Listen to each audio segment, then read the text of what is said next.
بسم اللہ الرحمن الرحیم۔ تمام دیکھنے اور سننے والوں کو السلام علیکم۔ پیارے دوستو، ایک مرتبہ کا واقعہ ہے کہ غوث اعظم پیران پیر شیخ عبدالقادر جیلانی دستگیر رحمۃ اللہ علیہ اپنے ایک شاگرد کے ساتھ نکلے۔ چلتے چلتے آپ ایک دریا کے کنارے پہنچ گئے۔ وہاں پہ آپ کی نظر ایک بڑھیا عورت پر پڑی جو دریا کے کنارے بیٹھ کر رو رہی تھی، اور وہ بڑھیا عورت بہت روتی جا رہی تھی۔ تو آپ نے اس عورت کے بارے میں اپنے مرید سے پوچھا کہ یہ بوڑھی عورت اس قدر کیوں رو رہی ہے؟ تو آپ کے مرید نے عرض کیا کہ غوث اعظم رحمۃ اللہ علیہ، یہ جو بوڑھی عورت رو رہی ہے اس کا ایک ہی اکلوتا بیٹا تھا۔ اس نے اسے پال پوس کر بڑا کیا، اور جب وہ بڑا ہو گیا تو اس نے اس کی شادی کے بارے میں سوچا، پھر اس لڑکے کی شادی کروا دی، لیکن اللہ تعالیٰ کو کچھ اور ہی منظور تھا۔ جیسے ہی اس کی شادی کا دن آیا تو یہ بارات لے کر گئے۔ دلہن کو لے کر جب واپس آ رہے تھے تو وہ سب لوگ ایک کشتی میں سوار ہو کر واپس آ رہے تھے۔ اس کشتی میں دلہا اور دلہن بھی تھے۔ تو جب کشتی دریا کے کنارے پر آئی تو وہ کشتی دریا میں ڈوب گئی، اور اب اس کشتی کو ڈوبے ہوئے 12 سال کا عرصہ گزر چکا ہے، لیکن یہ بڑھیا عورت اپنے بیٹے اور اتنے بڑے غم کو بھلا نہیں پائی ہے، کیونکہ یہ ایک ماں ہے۔ اس کا دل اس لیے بھی اتنا دکھا ہوا ہے کہ اس کا دل ماں والا ہے۔ یہ آج بھی اس دریا کے پاس آتی ہے اور اپنے بیٹے کو یاد کر کے روتی رہتی ہے۔ غوث پاک رحمۃ اللہ علیہ کو اس بوڑھی ماں پر بہت ترس آیا۔ آپ رحمۃ اللہ علیہ کا دل غم زدہ ہو گیا۔ غوث اعظم رحمۃ اللہ علیہ سے برداشت نہ ہوا۔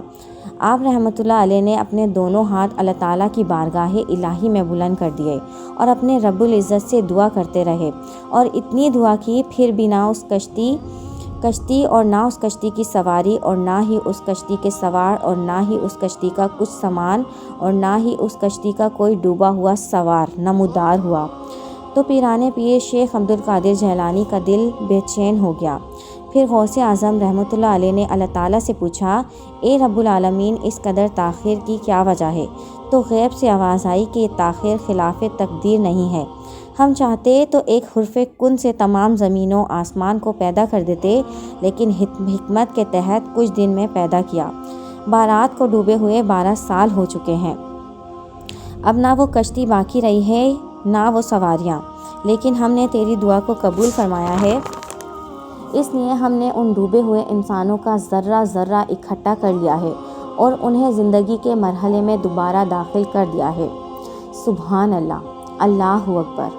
تو اب اللہ تعالیٰ کی قدرت کا نظارہ کریں، اور اب ان کی آمد کا وقت ہو چکا ہے۔ ابھی یہ کلام اختتام تک بھی نہ پہنچا تھا کہ وہ کشتی تمام تر ساز و سامان کے ساتھ، اور وہ دلہا دلہن اور سارے باراتی سمیت دریا کے اوپر نمودار ہوئے۔ اللہ اکبر، سبحان اللہ۔ چند ہی لمحے بعد وہ کشتی کنارے پر آ گئی۔ پھر وہ بوڑھی ماں اپنے بیٹے اور بہو کو پا کر بہت خوش ہوئی، اور تمام باراتیوں نے غوث اعظم پیران پیر سے دعا لی، اور دعا لے کر سب اپنے اپنے گھروں کو روانہ ہوئے، اور یہ بات ہر جگہ پھیل گئی، اور یہ بات تمام تر یہودیوں میں پتہ چل گئی، اور بہت سے یہودی آپ غوث اعظم رحمۃ اللہ علیہ کی خدمت میں حاضر ہوئے، ان سے بیعت لی، اور وہ سب یہودی مسلمان ہو گئے۔ اور آج بھی سب لوگ غوث اعظم رحمۃ اللہ علیہ کی کرامات کو یاد رکھتے ہیں اور بہت عقیدت رکھتے ہیں، اور دعائیں مانگتے ہیں کہ اللہ تعالیٰ ہمیں بھی غوث اعظم کے نقشے پر چلنے کی توفیق عطا فرمائے۔ تو یہ تھا آج کا ہمارا واقعہ۔ امید ہے کہ واقعہ پسند آیا ہوگا۔ اگر پسند آیا ہے تو میرے چینل کو لائک، شیئر اینڈ سبسکرائب۔ اپنے دوستوں کے ساتھ یہ واقعہ لازمی شیئر کریں۔ Thanks for watching. اللہ حافظ۔